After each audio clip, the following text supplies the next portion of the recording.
Muy buenos días, sean todas y todos bienvenidos a este escenario virtual que representa al Instituto de Ciencias Sociales y Humanidades de la Universidad Autónoma del Estado de Hidalgo, a la inauguración de las actividades por los 20 años de nuestra querida licenciatura en Comunicación. Preside en esta académica el doctor Alberto Severino Jaén Olivas, director del Instituto de Ciencias Sociales y Humanidades. Buenos días a todas y a todos. Le acompañan el licenciado Arturo Orea Cantón, secretario del ICSU. Buenos días, gracias. El licenciado Francisco Maldonado, subdirector administrativo. Buenos días a todos. El maestro Mauricio Ortiz Roche, jefe del área académica de Ciencias de la Comunicación. Gracias, muy buenos días a todas y a todos, bienvenidos. El doctor Raúl Arenas García, coordinador de la licenciatura en Comunicación. Buenos días a todas y a todos. Damos también una cordial bienvenida a las profesoras investigadoras de nuestra área académica, profesores y profesoras de asignatura, y en particular agradecemos la presencia de las y los estudiantes de la licenciatura en Comunicación. Nos dirige su mensaje de bienvenida el maestro Mauricio Ortiz Roche. Gracias, Daniel. Muy buenos días a todas y todos ustedes, señor director, doctor Alberto Severino Jaén Olivas. Muchas gracias por estar con nosotros. También usted, licenciado Arturo Orea y licenciado Francisco Maldonado, gracias por acompañarnos. Agradezco también mucho a las jefas y jefes de áreas académicas y coordinadores y coordinadoras de programas educativos del ICSU que hoy nos acompañan. Realmente para nosotros es un gran detalle que mañana estén acompañándonos. Doy las gracias también a mis compañeros y amigos profesores y profesoras de la licenciatura por esta oportunidad de dirigirme a todas y todos ustedes. En particular quiero dar las gracias a nuestros invitados e invitadas especiales, que son nuestros estudiantes de la licenciatura en Comunicación, la Universidad Autónoma del Estado de Hidalgo. Antes que nada, señor director, le pido sea el conducto para agradecer a nuestro rector, el maestro Adolfo Pontigo Loyola, por su confianza y apoyo institucional. En este periodo, enero-junio, pero de hace 20 años, 2001, inició la historia de este programa educativo, la licenciatura en Ciencias de la Comunicación. Un total de 47 jóvenes estudiantes se embarcaron en esta aventura.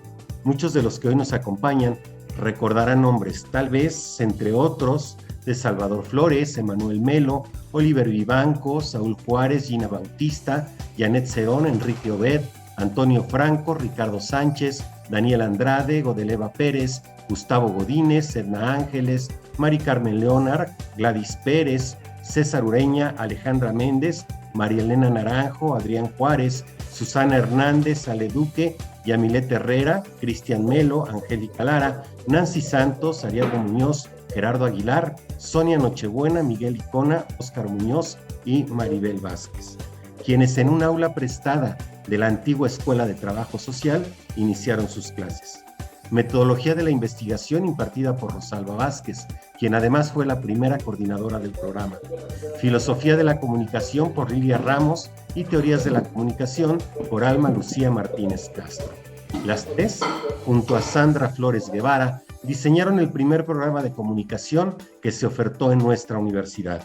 A ellas nos sumamos Alejandro Bisuet Ballesteros, quien impartió el taller de medios impresos, Lisette Gil Guerrero, Computación 1, y un servidor, Mauricio Ortiz Roche, Teoría del Lenguaje. Más adelante, al integrarme como coordinador del programa y tras un fugaz periodo en la Escuela de Enfermería, donde por cierto nace Bulbo Radio, estrenamos las instalaciones del ICSU. En este periodo se sumaron las doctoras Rosa María González Victoria, Elvira Hernández Carballido, Rosa María Valle Ruiz, Josefina Hernández Telles, la maestra Male, Raúl Arenas, Don Pepe, Luz, Blanquis, Laura, que en paz descanse, el Inge Alejandro, Mimi, entre otros, conformando un gran equipo de trabajo que logró acreditar la licenciatura.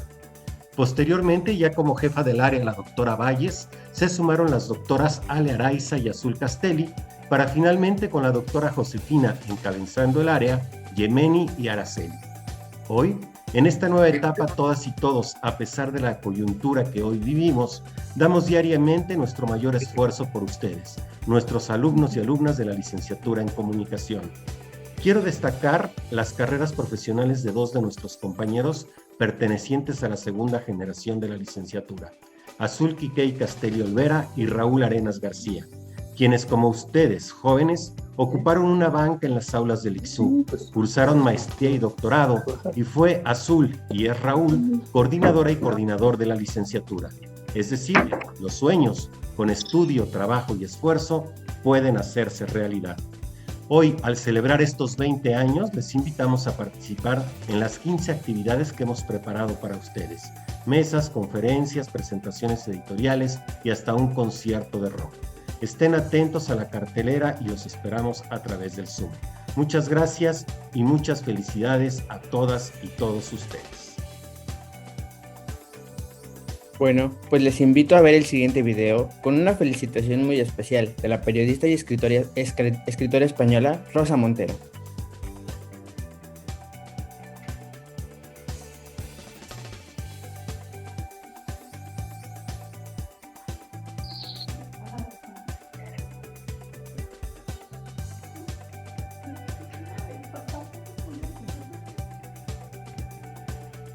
Ay, ¿qué onda?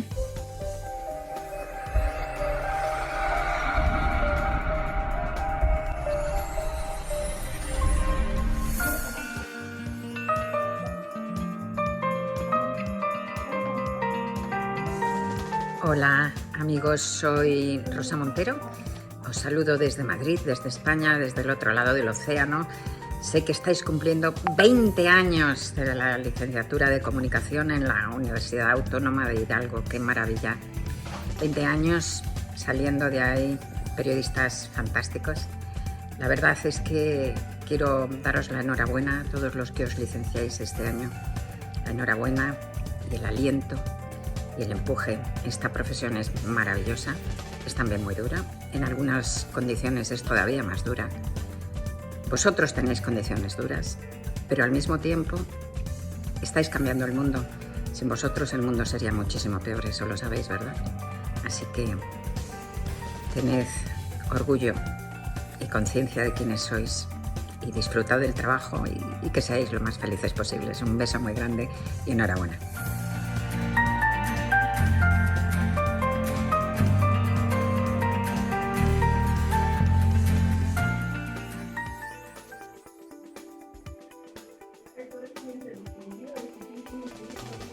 Y ahora nos dirige su mensaje y hace la declaratoria inaugural de estas actividades el doctor Alberto Severino Jaén Olivas, director del Instituto de Ciencias Sociales y Humanidades.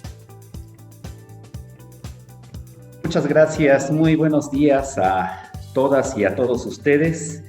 Estoy en verdad muy emocionado con el inicio de distintas actividades que integrarán este 20º aniversario de la licenciatura en Comunicación de nuestro querido Instituto de Ciencias Sociales y Humanidades. Lo primero que quiero compartir con ustedes es que justo 2 minutos antes de entrar en conexión virtual con ustedes, acaba de terminar nuestra 16ª reunión de vinculación en donde participamos todos los directores de las escuelas e institutos de nuestra Universidad Autónoma del Estado de Hidalgo en torno a la actividad que desarrolla y despliega nuestro rector, el maestro Adolfo Contigo Loyola. En esta 16ª reunión de vinculación a la que me estoy refiriendo, me programaron para presentar 3 actividades que se desarrollan a partir de esta semana en el Instituto de Ciencias Sociales y Humanidades. Y una de ellas, la que informé en primer término, es esta actividad, la del 20º aniversario de la licenciatura en Comunicación. Es decir, en este momento todos los directores y directoras, así como el señor rector, están enterados de que hoy, 22 y hasta el 26 de febrero de 2021, llevaremos a cabo 4 conferencias, 4 mesas de diálogo, 3 charlas, 3 conversatorios, 2 presentaciones editoriales y un concierto de rock. Es muy grato ver cómo, habiendo iniciado, estamos oyendo ahí algún vicio en algún micrófono, les Recordamos cuáles son las reglas de nuestra actividad. Mantener encendido nuestra pantalla y apagar nuestro micrófono. Ya creo que allí apagamos el micrófono, se oía ruido que estaba viciando esta actividad conmemorativa. Muchas gracias por estar al pendiente de ello.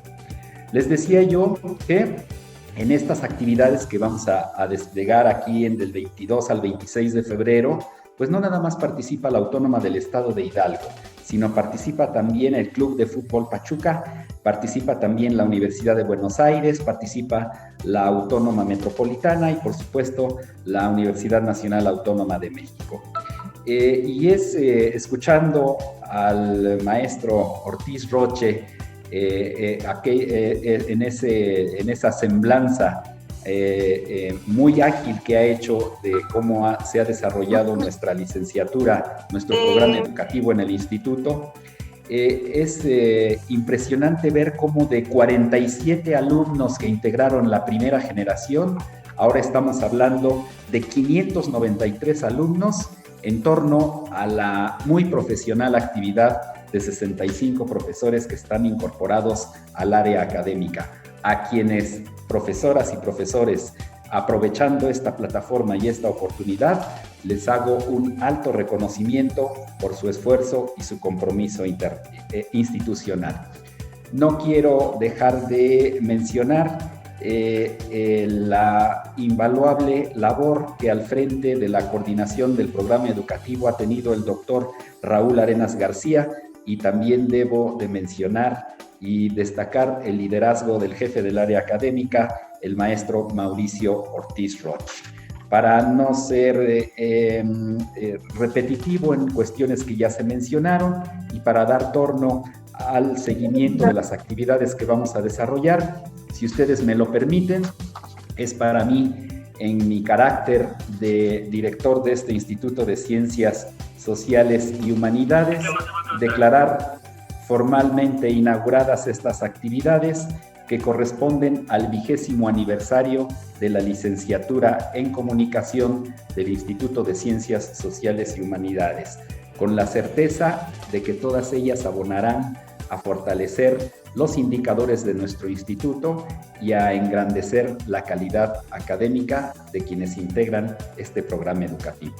Muchas gracias por su atención, que tengan excelente día, excelente inicio de semana para todas y todos y como siempre, extremar nuestras precauciones en el cuidado de la salud de quienes integramos esta comunidad. Muchas gracias y éxito para todas y todos. Buenos días.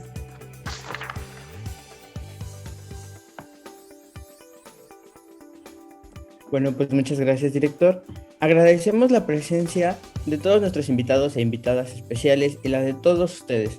Muy buenos días y quédense en este espacio, pues iniciamos con la mesa Investigaciones Contemporáneas sobre el Cine.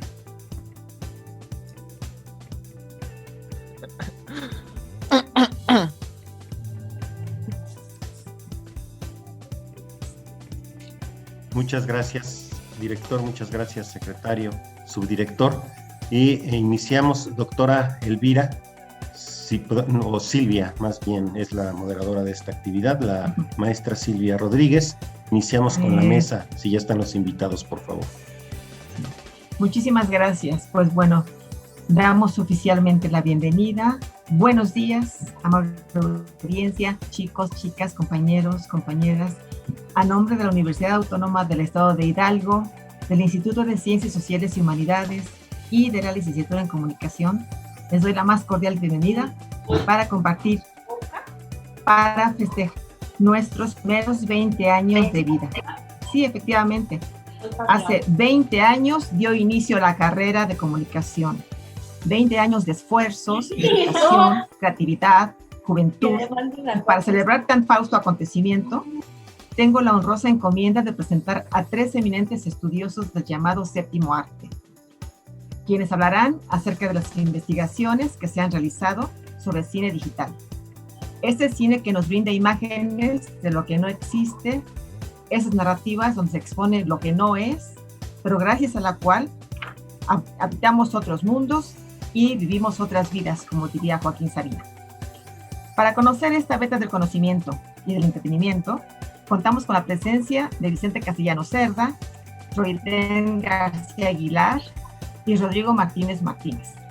Todos ellos con varios reconocimientos a su amplia trayectoria, miembros del Sistema Nacional de Investigadores, pero antes que todo, cómplices siempre generosos con esta casa de estudios. Me preguntaron cómo los escribiría y sabiamente utilicé palabras que no eran mías, sino de Michel Foucault, quien al referirse a los grandes del cine comentó: tienen esto en particular, no son solamente los autores de sus obras, de sus libros, han producido algo más, la posibilidad y la regla de formación de otros textos. Cierro las comillas y cedo la voz al doctor Vicente Castellanos, agradeciendo siempre su presencia y agradeciendo también a la doctora Elvira Hernández Carballido por hacer posible este enlace. Muchas gracias. Iniciamos. Vicente, ¿por aquí? Sí, hola, ¿qué tal? Estaba conectando mi micrófono.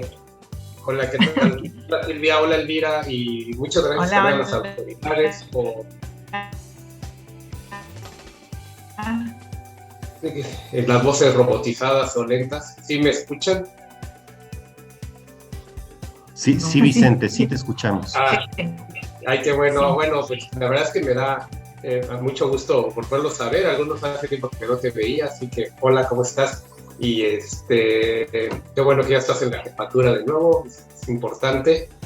Y bueno, para que hacer esto un poco más rápido y ágil, no sé si, porque no alcanzo a ver tantos en el chat, no sé si Rodrigo y Raúl Roiden estén ya conectados. Si ya están conectados, que levanten la mano, prendan la cámara. Estamos, Vicente. ¿Qué tal? Buen día. Qué bueno. Ya están. Qué bueno. Bueno, ya tenemos preparado el show. Entonces Rodrigo va a compartir la pantalla para que ustedes vean de qué estamos hablando. Perfecto.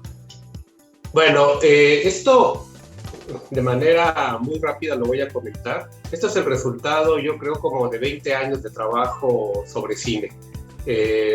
Hemos trabajado sobre cine en dos instituciones fundamentalmente, como estudiantes en la Universidad Nacional Autónoma de México, en la Facultad de Ciencias Políticas y Sociales, en concreto en la maestría y en el doctorado de esta facultad. Y posteriormente nos hemos desarrollado ya como profesores en la Universidad Autónoma Metropolitana, Unidad Coajimalpa. No, son 15 años ya en la UAM míos, o sea, y otros no, son mucho más, son como 25 o 30 años de trabajo lo que estamos reportando. Claro, en el caso de Rodrigo y Raúl, como son más jóvenes, sí será más o menos ese tiempo, alrededor de unos 20 años de estar insistiendo sobre la temática del cine. Lo que ven aquí es exactamente el resultado de ese trabajo, de muchas inquietudes teóricas, de muchas inquietudes analíticas, de trabajo serio, constante y de tomar al cine como objeto de estudio en su análisis, en su comprensión. Ninguno de los tres hacemos cine, pero creo que hacemos muy buen estudio sobre cine. Digamos que somos como un Cuarón o un Scorsese en los estudios de cine, para hacer algún tipo de comparación que no viene al caso. Bien, lo que les quiero comentar es que estudiar el cine nos permite también estudiar otros campos de estudio, ¿no? Como la propia semiótica, el psicoanálisis, la sociología, o temas o problemas como el problema de la representación, el problema del lenguaje, los problemas del arte. Todo esto se abre gracias al estudio del cine de una manera amable, dirían algunos de sus autores como Warren Buckland. ¿Para qué sirve estudiar cine? Para entender muchas otras cosas además del cine. Y siempre con una vía de simplificación y de concreción, que son las películas. Bien, también como resultado de este trabajo que hemos desarrollado, dos de los libros que están puestos aquí, el libro de Raúl y el libro de Rodrigo, son libros que tuvieron su origen en el doctorado como tesis, posteriormente ganaron premios como tesis, premios de la UNAM, por eso van a ver ahí los sellos de la Filmoteca de la UNAM y de la UNAM en general, junto con los de la UAM. porque fueron tesis premiadas que luego se convirtieron en libros. Ahora esperemos. A lo mejor el administrador puede apagar el micrófono.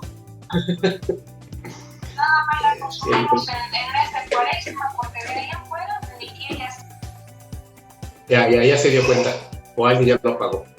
Bueno, como les comentaba, estos dos trabajos son el resultado de un trabajo individual que duró un poquito más de 4 años de insistencia en una temática y que terminó en muy buen puerto, no solamente teniendo muy buenas tesis, sino también teniendo muy buenos libros sobre 2 temas, ¿no?, fundamentales, que es la forma y digamos la semiosis, que ya en su momento lo explicará Raúl, pero que en ambos casos también se aborda de manera importante el cine digital. Y el otro libro, El cine digital, la teoría del autor, del cual voy a hablar muy breve también porque Raúl puede hablar más de él, es que es el resultado de un seminario que tuvimos y de una inquietud que ya teníamos. Bueno, ya hemos estado estudiando tanto cine, vamos a hacer algo vamos a problematizar el tema de la autoría en el cine digital. Y eso fue lo que nos planteamos, los autores, que finalmente terminamos con el libro porque hubo quien pues ya no se siguió, se bajó del barco. Y estos 5 autores que estamos allí conformamos este libro, que además tiene una característica: es un libro que está en español y inglés, y además está prologado por el doctor Castaño de la UNAM, lo cual siempre nos da una gran satisfacción, ¿no?, porque es una manera también de abrir a un estudioso de la significación el tema del cine.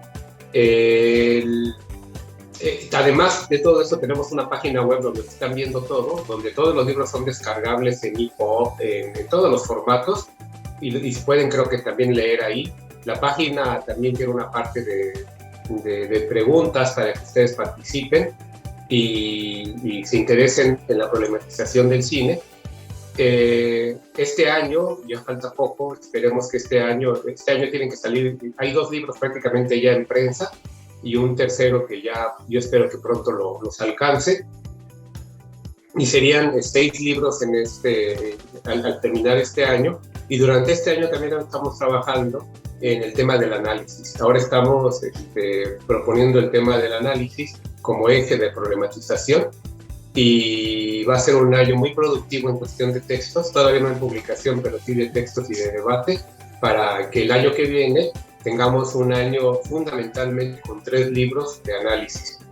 Vamos un poco atrasaditos, como un año, bueno, pues ya saben por qué, por la pandemia, ¿no? Pero fuera de esto, la colección va muy bien, una colección que tiene un comité editorial de lujo. Ahí lo pueden buscar quiénes son este comité editorial, que son los que se encargan de la dictaminación, de que se cumplan con todos estos procedimientos que tienen que ver con que una obra publicada sea una obra de calidad, y que tanto dentro de la UAM como por todos los pares que de alguna manera están interesados también en el cine. Bueno, yo aquí lo dejaría y les daría la palabra, no sé en qué orden, si Raúl o Rodrigo. Bueno, ahí me parece que ustedes, como bien decías, Vicente, ya tenían todo armado su show, de hecho. Entonces, pues no sé si quiera... Ya está. Ajá. Entonces no cualquiera de los dos puede comenzar. Sí, no hay problema. Ya sea Rodrigo, ya sea Rodrigo, ¿vale? Muy bien. ¿Quién quiere empezar? Okay, gracias. Adelante, Raúl. Gracias, Rodrigo. Hola, muchas gracias por la invitación a las autoridades de la Universidad Autónoma del Estado de Hidalgo, a Elvira, a Silvia, a Vicente por la presentación, a Rodrigo por estar ahí con nosotros para conformar este proyecto. Pues Vicente tiene razón en que son reflexiones que vienen gestándose y consolidando desde hace ya bastantes años. En mi caso yo no me atrevería a decir que 20, ¿verdad? No llevo todavía media vida en esto, pero pues, no falta tanto, digamos unos 10, unos 12 años por ahí todavía. Bueno, como ya dijo Vicente, tenemos hasta el momento 3 títulos publicados y que están en el sitio web que ustedes observan y que Rodrigo nos está haciendo el favor de mostrar. Pero además de estos 3, ya hay otros varios en camino, ¿no? Particularmente el que tiene que ver con la obra de Paul Leduc y que se llama 9 miradas al cine de Paul Leduc. Es un libro que incluye aportaciones de autores y autoras brasileños, cubanos. Una de nuestras integrantes del comité editorial, Alexandra Jablonska, lo coordina y reúne 9 perspectivas que analizan la historia fílmica de Paul Leduc a través de diferentes elementos e instrumentos que puedan ser muy interesantes para los estudiosos de las humanidades en general, no únicamente de los de comunicación. Y vienen además un libro de Axel García Ancira sobre la estética del nuevo cine latinoamericano en México, y otro muy interesante de Vicente, en autoría solitaria, que contempla elementos de la teoría fílmica, de la historia y la consolidación de la fotografía, en tanto aporta elementos al lenguaje visual y además audiovisual, la comunicación intercultural, ¿no? Y que son muy interesantes. Espero que para ustedes resulten también interesantes y que tengan oportunidad de leerlos. Bien, este año tendremos esos 3 seguramente. Bueno, pues ya explicó Vicente lo relativo al cine digital del autor, así que voy a centrarme un poco en las semillas del cine digital. Síntesis intensificada y atribución de sentido, que es el libro que, como ya explicó Vicente, se deriva de mi tesis doctoral y en el que expongo mis preocupaciones acerca de cómo el cine crea significado en general y cómo los espectadores podemos interpretar ese significado de una manera más o menos coincidente con las propuestas que están en los textos fílmicos a partir de una primera idea, que es el hecho de que la cultura visual puede pensarse como un sistema de significación. Estamos inmersos en un mundo en el que todos los elementos visibles tienen un significado que suma nuestra experiencia sensorial y nuestro conocimiento simbólico, y que ponemos en relación unos elementos con otros, los de la percepción, los sensibles, con los más abstractos, a través de nuestro camino particular en el mundo. Y en ese camino particular tiene mucha importancia nuestro contacto con el mundo a través de las mediaciones audiovisuales, principalmente las que nos provee el cine. Nosotros interpretamos las películas que vemos, sí, en función de nuestra experiencia cotidiana y sensible, pero también en función de nuestra experiencia como espectadores cinematográficos, en función de nuestro conocimiento y nuestra experiencia de el mundo mediático en general, que nos dan imágenes y que nos permite establecer juicios sobre la realidad o irrealidad de estas imágenes, ¿no? Por eso, nótese que el eje principal de mi libro tiene que ver con la reflexión acerca del cine digital y cómo los cambios que la tecnología ha propiciado en esta suerte de ecosistema de mediaciones implican también algunos cambios en la forma de interpretar el mundo. Y para ello la discusión semiótica es muy importante, ¿no? Y así, por lo mismo, este es un texto sobre cine, pero también es un texto sobre semiótica, particularmente sobre la semiótica de Charles Peirce.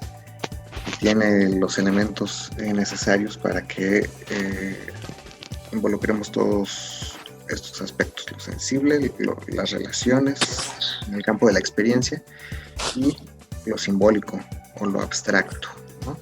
Ese capítulo 2 que ustedes ven ahí, me dedico a hablar sobre los principales problemas de la significación de la imagen, ¿no? La referencia, la representación, el realismo, la propiedad de la ficción, cómo históricamente se ha estudiado el cine a través de la semiótica y con particular énfasis en las propuestas de Peirce. En el capítulo 3 es donde está la parte que a mí me divirtió más, pero que como ya les dije en alguna ocasión a Vicente y a Rodrigo, es donde se encuentran los análisis, las aproximaciones prácticas a las películas y algunos ejercicios ahí que están siempre acompañados por esquemas e imágenes, tratando de hacer más comprensibles los elementos de la semiótica y de las películas, pero que no se puede comprender en su totalidad sin ese otro capítulo 2, que es el pesado de la teoría. Parto entonces de la idea de que siempre el cine ha significado por un mecanismo de síntesis, ¿no? Al ser un lenguaje multisensorial, un discurso multimodal, dirían algunos otros teóricos, y al tener todas estas copresencias que implican puesta en escena, el montaje, la rapidez en los flujos, la organización del espacio, etcétera, nos llevan a abstraer, a sintetizar, ¿no? A generar un sentido global a partir de la conjunción de todos estos elementos. Entonces identifico que hay al menos 3 tipos de síntesis importantes en la época actual. Tienen que ver, la primera, clásica, con el montaje; la segunda, con las relaciones intertextuales y transmediáticas, que implica también las tecnologías digitales, y sobre todo la mezcla de la imagen digital y la imagen de registro. Y esta principalmente pues, es la que abordo en este capítulo 3 con películas como Inception, Matrix, Forrest Gump o Sector 9. Tratando de explicar cómo funciona el significado audiovisual y cómo tomamos elementos de los diferentes referentes que componen nuestra interpretación sobre el cine. Y en un último momento hago una propuesta sobre un modelito de comunicación para interpretar el cine basado en la conjunción de las propuestas de la pragmática de Grice, ¿no? Un asunto más bien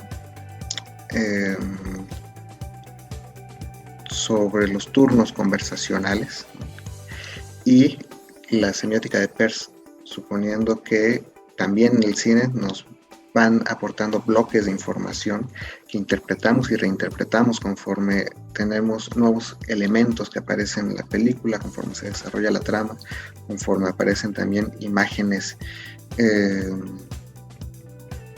sorprendentes y determinantes para nuestra interpretación de la película.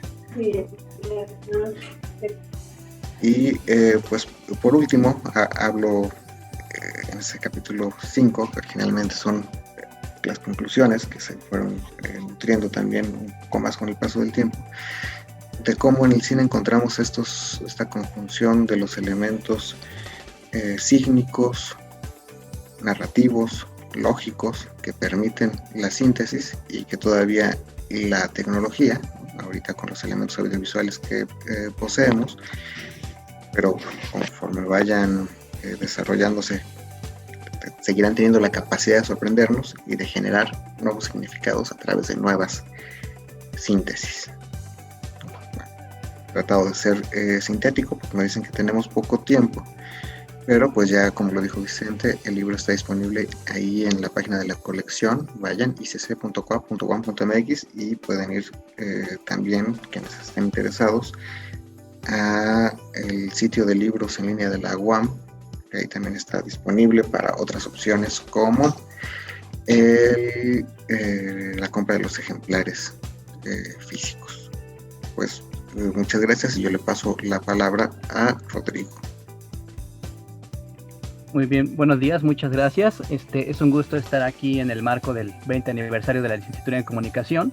Agradezco a todos los presentes su atención y particularmente a la doctora Elvira Hernández por habernos invitado a presentar este material que, como señaló Vicente y como también ya lo señaló Raúl, a quienes saludo y también agradezco su presencia por acá y que me hayan invitado al proyecto.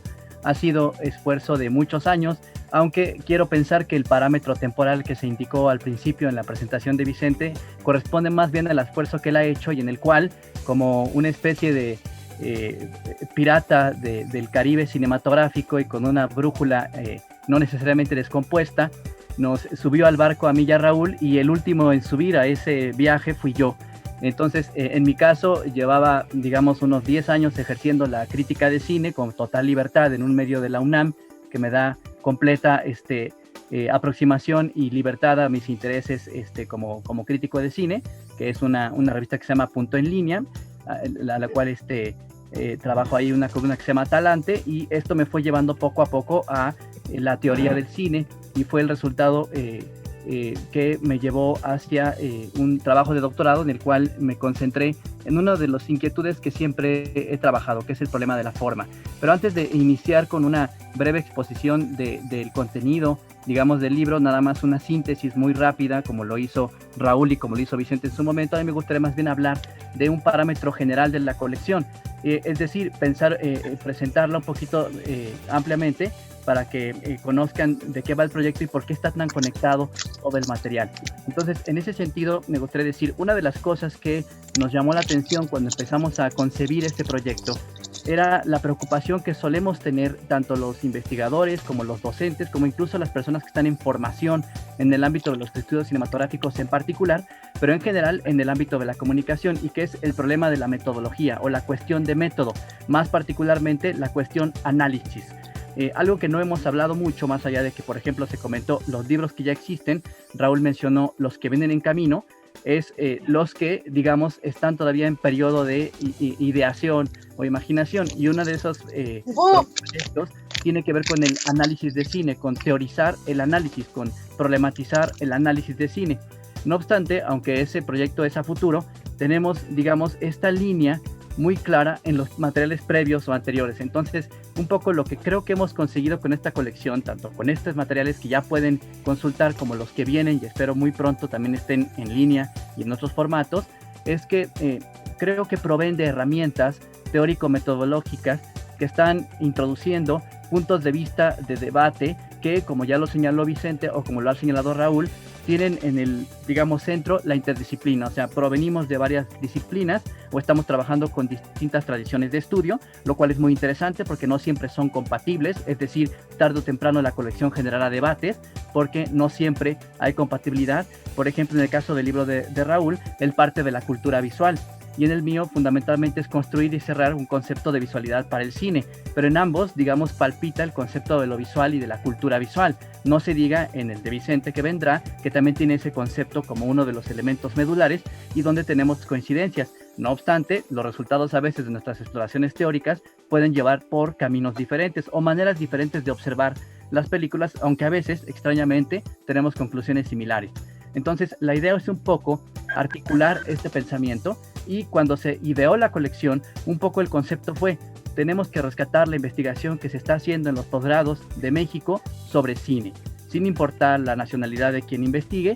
Lo importante es que están investigando en México y que, si bien existen algunas colecciones que han rescatado ese conocimiento o esa investigación, como puede ser la que tiene el CUEC, no se dedican específicamente a este material, puesto que son más traductores de contenido o nos traen propuestas teóricas de otros entornos académicos internacionales, por supuesto muy importantes, pero nos falta empezar a articular lo que se está haciendo aquí.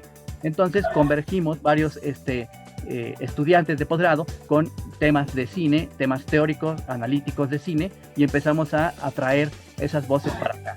Por eso, por ejemplo, en el libro colectivo también aparece Arely Castañeda, colega de la Pedagógica Nacional, y Aran Vidal, colega del TEC de Toluca, quienes en su momento también fueron parte de este proyecto, y vendrán otros que siguen esa misma línea. Entonces, ese es un poco lo que en general quiso y quiere hacer esta colección, y me parece que poco a poco lo podrá lograr. En cuanto a Cine Informa, Fundamentos para Conjeturar la Visualidad Fílmica, pues miren, así como Raúl y Vicente han hablado de las películas que todo mundo ve, las que son de carácter digital, en este libro no solo no hablo de las películas que todo mundo ve, sino que de hecho no hablo en rigor de películas, hablo de teorías. Entonces, la idea de este libro fue fundamentalmente viajar al pasado, hacer una revisión del origen de lo que se conoce como la teoría de la forma en el cine, y particularmente indagar a 3 autores, Hugo Mustenberg, Bela Balázs y Rudolf Arnheim, que son autores que de hecho son bastante clásicos, no solo en el ámbito de la cinematografía, sino también incluso podemos decir lo son en el ámbito de sus respectivas disciplinas, como por ejemplo en el caso de Mustenberg, filosofía y psicología, o en el caso de Arnheim era más un estudioso del arte y tenía más una vocación por construir un concepto y una teoría amplia del arte, en donde quiso arrastrar al cine, quiso atraerlo e incorporarlo ahí. Entonces, en ese sentido, mi objetivo fue partir del análisis de estas teorías inspirado en Karl Popper. Lo que hice fue armar un esquema metodológico que se inspira en Popper, en el cual fundamentalmente analizaba las teorías con base en 4 criterios. De esos criterios era fundamentalmente analizar sus conceptos, ver su consistencia, etcétera, y después hacer lo que él llama contrastaciones. Claro, aquí adapté ese concepto y entendí por contrastación fundamentalmente poner a dialogar a distintas teorías sobre un mismo problema de explicación, por ejemplo el color, por ejemplo la narración, etcétera, y después poner a dialogar esas teorías con ejemplos cinematográficos.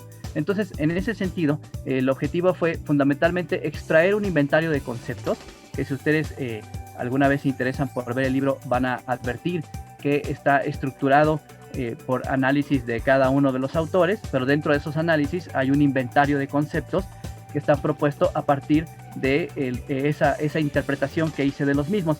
Por ejemplo, cada uno tiene su respectivo apartado de problemas y preguntas, postulados y conceptos, y sus contrastaciones.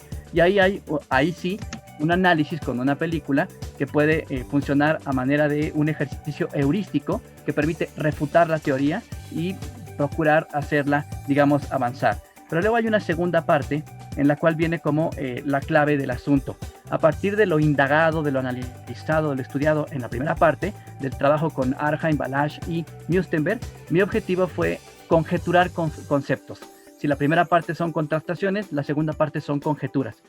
Y por conjetura fundamentalmente entiendo el acto de ensayar, ¿no?, nuevos conceptos o aproximaciones propias a conceptos teóricos a partir de una prueba de investigación y un sustento que nos da el haber analizado teorías y haberlas contrastado con películas.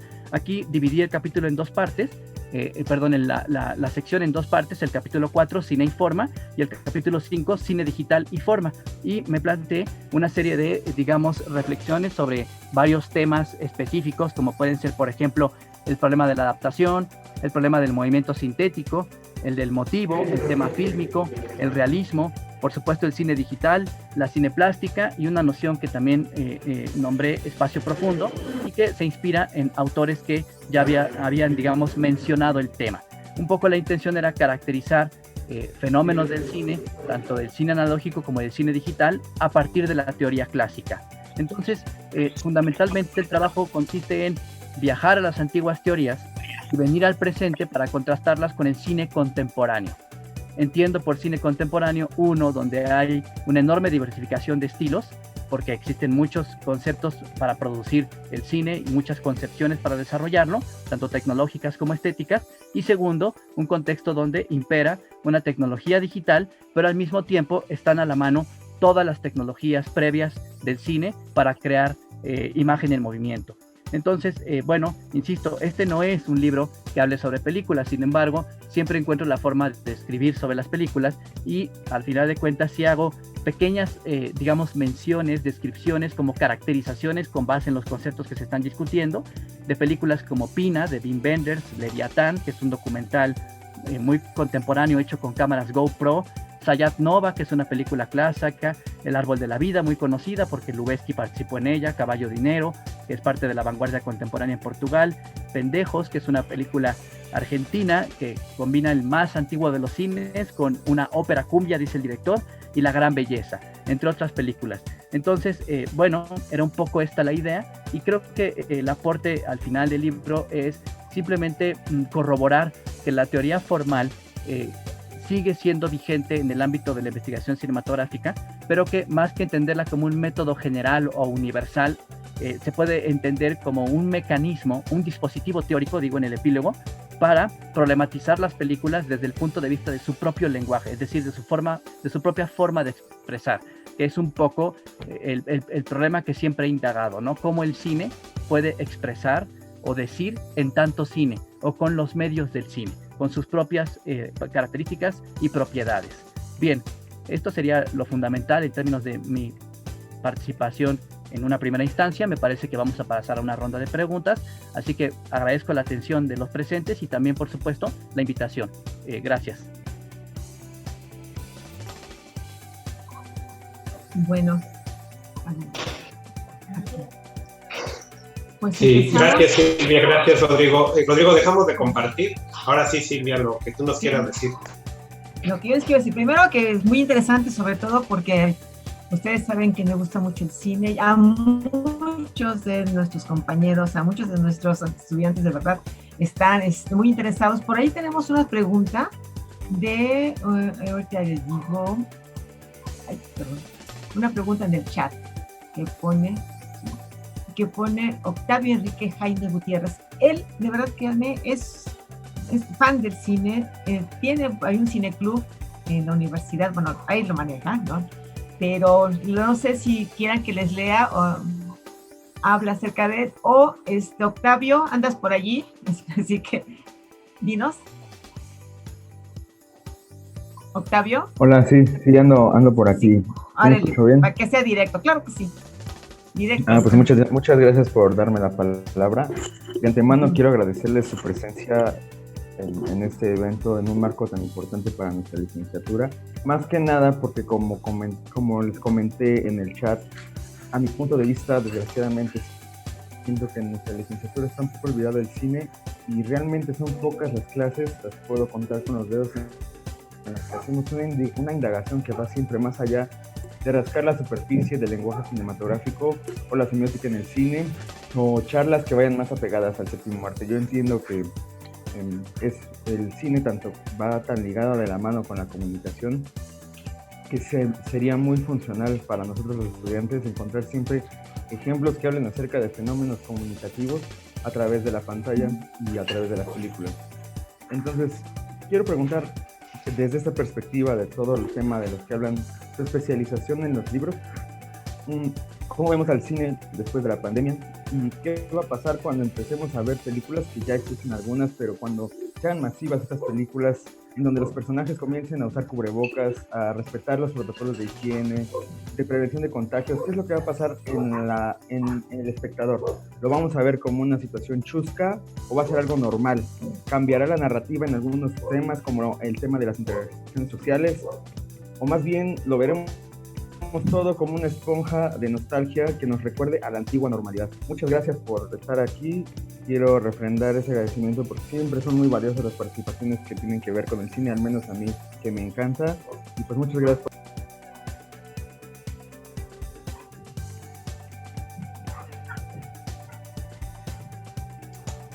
Bien, no sé si Raúl o Rodrigo quieran dar una respuesta. Me parece que hay como 2 o 3 planteamientos en la pregunta de Octavio, así que si quieren, mientras ustedes piensan, yo nada más hago la primera, sobre el futuro del cine. Bueno, esa la podemos dejar a alguien más.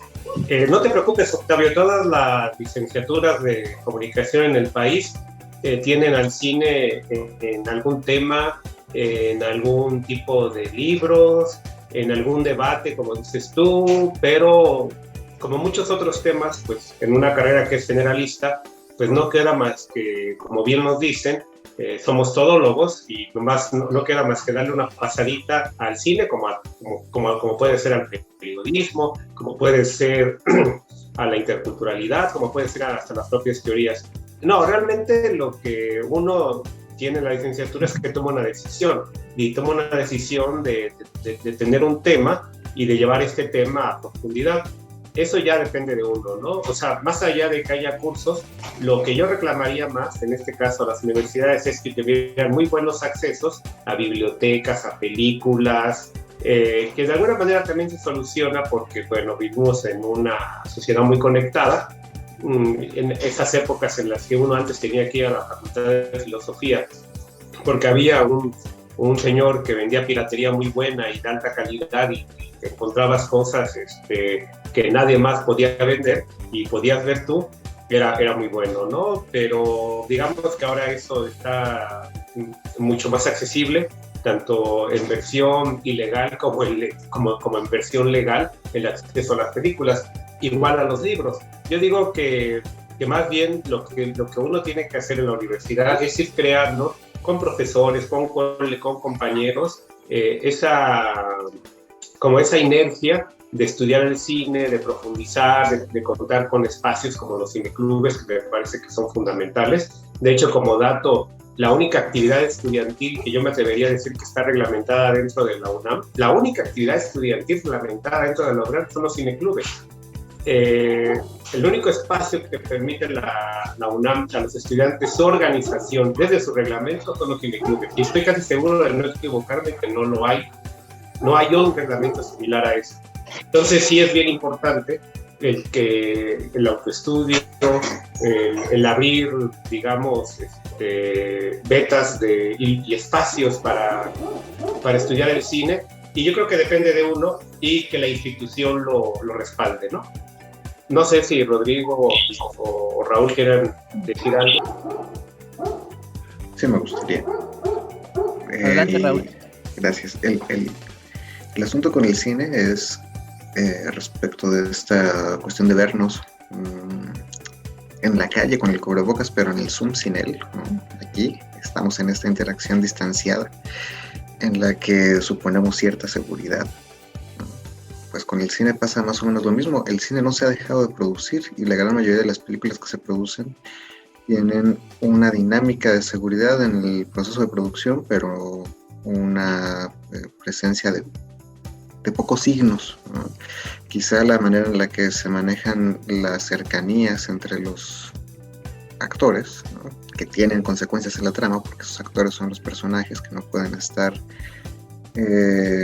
encimados o gritándose o tosiéndose, a menos, como hemos visto en otros ámbitos de la cultura como el deporte, que tengan un control y unas pruebas, ¿no? Entonces, en ese sentido también el cine está inmerso en el resto de los elementos de la cultura y depende de ellos. Sin embargo, yo creo que sí hay una cuestión ahí que tiene que ver con primero, una negación, ¿no? Sobre esta normalidad interrumpida. Como el cine se sigue produciendo y se siguen presentando en la gran mayoría de las películas, las personas sin los elementos de cuidado propiciados por la pandemia, se da esta suerte de negación. Pero además de todo, su carácter de ficción, ¿no? Permite que sigamos en esa idealización de nuestra normalidad perdida, que la seguimos interpretando como normal, como habitual, como parte de los medios, como parte de la vida, ¿no? Y la presentación de los medios como una continuación de esa forma de representación en el cine de la normalidad. Y la otra es que no sabemos si de verdad esto va a ser muy duradero, ¿no? Así como no sabemos qué va a pasar en el cine, es porque no sabemos qué va a pasar en la vida real. Cuando esperemos, ¿no?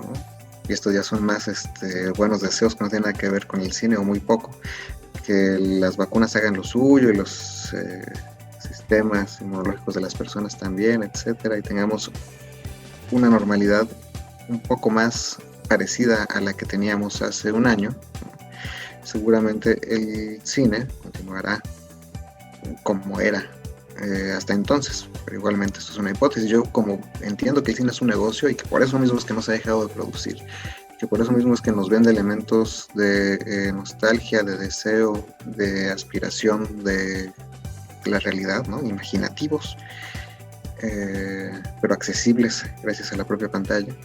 Encuentro que las principales transformaciones del cine se van a llevar a cabo, como ya lo están haciendo, en sus posibilidades de distribución, ¿no?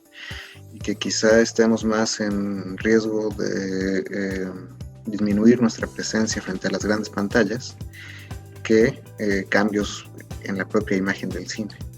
Ya vemos cómo las plataformas de streaming, tanto las más conocidas y que tienen esta lógica de los medios a la carta, como Netflix, Disney Plus, etcétera, ¿no? Tienen una omnipresencia, que están ahí para cuando alguien tenga tiempo de ver una película sin el disfrute que supone el cine originalmente, ¿no? Sin el sonido, sin la inmersión, sin la atención concentrada, sin el tamaño de la pantalla. Bueno, esto es todo lo que tengo que decir sobre el tema. Rodrigo, o no sé si ya quieren pasar con alguna otra pregunta. Bien, pues en lo que aparecen las preguntas aprovecho para abordar el tema muy rápidamente. En unos pocos días se cumplirá un año de la última vez que estuve en una función en cine. Fue de hecho en el marco del Festival de Cine FICUNAM, el último día de actividades. Me aventé como 6 películas porque es el único festival que por logística y otras razones puedo cubrir. Películas por supuesto extrañísimas que no íbamos a ver en otra parte, pero esto lo comento en el siguiente aspecto. Ya adelantó algo Raúl al respecto, pero a mí me gustaría decir 2 cosas. Primero, sobre el cubrebocas en la pantalla. No creo que nada más por el momento sea la negación. Creo que algo de ello habrá de parte de nosotros, ¿no? Nos negamos a creer que se recuperará, que se ha perdido la normalidad. Pero yo creo que el cine, generalmente, lo sabemos, tiene una capacidad representacional. Tiene también una fuerte conexión con la historia del realismo, por decirlo así, y no descarto que tarde o temprano veremos ficciones inspiradas directamente en esta pandemia, como ha habido ficciones que para muchos de alguna manera anticiparon esta pandemia. El caso de la famosa película Contagio, que tenía muchas similitudes en ciertos aspectos con lo que está sucediendo ahora, simple y sencillamente porque esas películas documentan las realidades existentes para escribir guiones verosímiles y crear un espectáculo que tenga una mayor credibilidad, un mayor impacto para el espectador. Ahora bien, al tiempo en que yo iba por última vez, eso en cuanto a la pandemia y la representación del cubrebocas, tarde o temprano lo vamos a ver representado. De hecho, algunas compañías de streaming ya tienen películas sobre el tema y ya vemos a personajes o actores y actrices que forman parte de la producción habitual de esa empresa con sus cubrebocas o en actividades en la época de la pandemia. Hablo específicamente de una película y de una serie que ha lanzado una de estas empresas. Ahora bien, de vuelta al tema, en cuanto a lo que decía Raúl, coincido completamente con que lo que se está transformando la distribución. Hace un año, mientras yo estaba en FICUNAM, en esas fechas también ocurre la entrega de los premios Oscar, y seguramente recuerdan la polémica que ya había entonces por los industriales que se negaban a recibir ciertas películas para la premiación porque su vía de estreno había sido Netflix o algún otro servicio de streaming. Fue el caso de Roma, entre otras. Ahora, por ejemplo, el único cartel que muchos recordamos que se colocó en los espectaculares de las calles y que alcanzó a llegar a las salas de cine es Tenet, la película más reciente de Christopher Nolan, que algunos alcanzaron a ver. Este fin de año se tendría que haber estrenado Nomadland, la nueva película de Chloe Zhao, que no alcanzó a llegar a las salas de cine por el momento debido a el nuevo semáforo rojo. Entonces, en este contexto, había una disputa antes de la pandemia sobre qué tipo de cine se iba a permitir en las premiaciones, si aquel que se estrenaba en salas cinematográficas, como es pensado el cine, o aquel que se estrena en Netflix. Por ejemplo, para alguien como yo, que sigue prefiriendo el disfrute de la sala de cine, tanto Roma como, por ejemplo, The Irishman, la última película de Scorsese, también producida por Netflix, preferí verlas en la Cineteca Nacional con todos sus problemas de sonido que en la casa, donde no iba a poder disfrutar un diseño sonoro que valía mucho la pena. Pero hoy esa situación es otra. Entonces, los cambios que podría producir esta pandemia son tales que justamente la empresa Netflix, en algunas entrevistas de hace un par de años, sus dueños habían señalado que se iban a orientar a la producción de cine, que iban a dejar pronto los servicios de streaming, porque preferían ese negocio, lo veían como más apropiado que continuar con el streaming, porque iba a venir nueva competencia, como ya lo mencionó Raúl, está Disney, entre otras empresas nuevas. Sin embargo, hoy sería interesante volverles a preguntar si quisieran convertirse en productores de cine o quedarse con streaming, porque de acuerdo a un artículo que justamente publicó este fin de semana el periódico El País, el 80% del tráfico de internet en este momento a nivel mundial se utiliza en servicios de streaming y particularmente en series de televisión. Entonces creo que la pandemia va a provocar un giro importante en la industria, porque en el tiempo en que se logra recuperar, no solo está estrenando a través de estas vías las películas que están, digamos, ya producidas y ya terminadas, sino que va a tener que continuar estrenando ahí e incluso produciendo para esa plataforma mientras la pandemia no cambie, y en general, porque ya descubrieron que hay una audiencia ahí y que si bien está más bien dedicada a las series, podría ser interesante producir para esa audiencia. Entonces, simplemente lo dejo así, ¿no? Una de las huellas de la pandemia no solo será la distribución, sino también cómo se empezará a producir el cine en función de estas nuevas plataformas y de que las salas cinematográficas pues van a cambiar mucho en su comportamiento, ¿no? Se volverán otro concepto. Ahora ya no solo nos dará asco que el piso esté pegajoso. Yo creo que tendremos sensaciones más importantes de falta de higiene que el piso lleno de miel de refresco.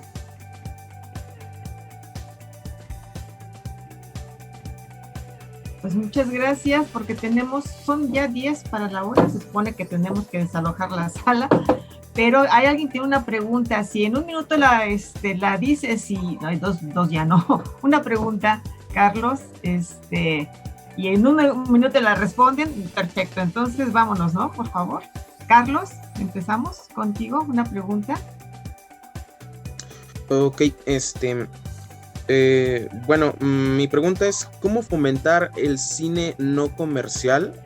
Más que nada en lo que viene siendo México, debido a que se tiene esta, lo diría como invasión, sobre explotación del cine más comercial de lo que viene siendo el hollywoodense, el de Estados Unidos, pero sí hay como que un ligero interés en tratar de meter el cine mexicano, el trabajo de los mexicanos hacia las salas de cine, pero todavía no se logra, y pues menos con la pandemia. Entonces, ¿cómo fomentarlo?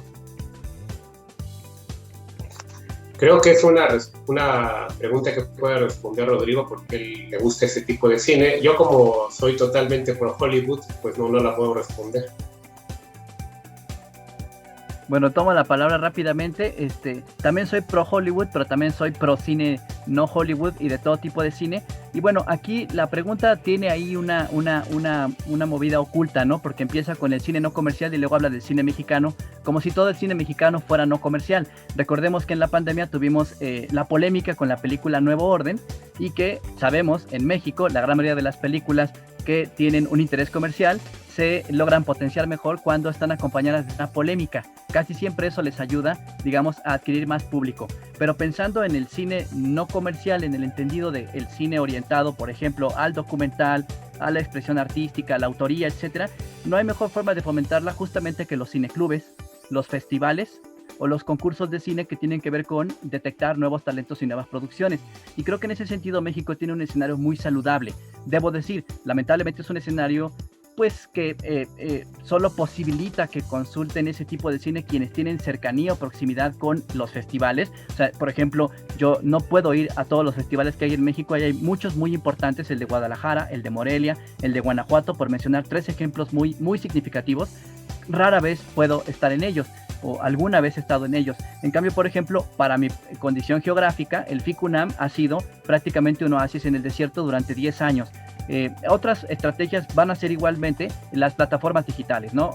Hay un proyecto que afortunadamente se pudo rescatar en el actual gobierno, que es el proyecto de Filmin Latino, en el cual se está invirtiendo de manera importante para que el cine mexicano sea proyectado de manera gratuita o a un costo muy accesible en una plataforma streaming.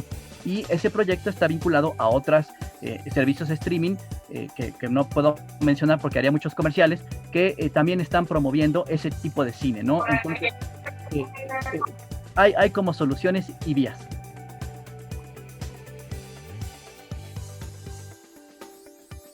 Tenemos tiempo. Pero, bueno, a ver, Alan, tienes 2 minutos. Bueno, 1 y 1 para que conteste. Alan. Muchas gracias, maestra. Buenos días. Buenos días a los compañeros y a las compañeras y a los ponentes.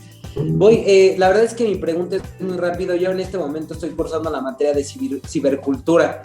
Entonces, ahorita que comentan en lo del cine, cómo está abarcando, y que la principal cambio va a ser la manera de distribución de los proyectos cinematográficos, pero también me gustaría escuchar desde su perspectiva qué más campo puede la digitalización en este momento y la pandemia pues absorber del cine, aparte de la distribución, pues todo este contenido ahora que pues me ha llamado la atención, que han creado muchos hologramas, ya crean sus propias historias, las suben en YouTube, en Facebook y se convierten en historias y todo, pero ustedes, ¿cuál creen que sea a lo mejor en algunos años el futuro, la realidad del cine, pues en general y en la creación del contenido audiovisual?